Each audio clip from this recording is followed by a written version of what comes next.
महिमाला तोरे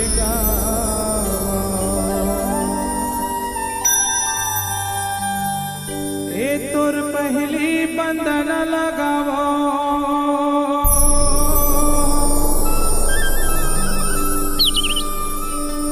मैं तोला मनावो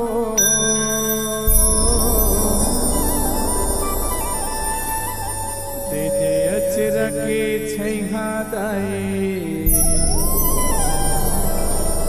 और पंथ चलावो।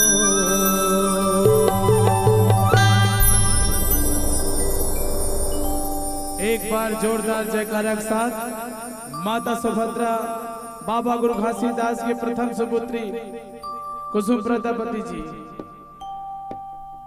बोल सुभद्रा माता की।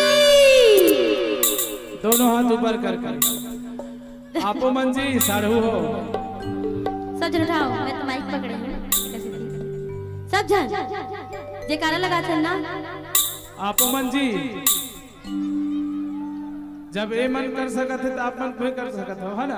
शर्माना नहीं, पूरा पूरा हाथ उठाओ, पूरा ऐसे। बहुत सुंदर। बोल सुभद्रा माता की।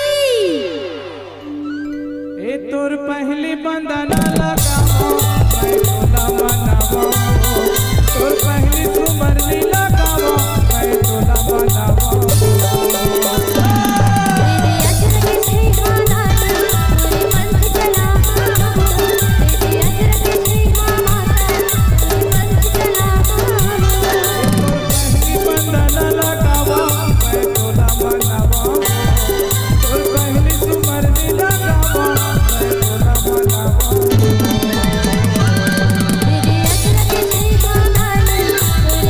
चला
में आज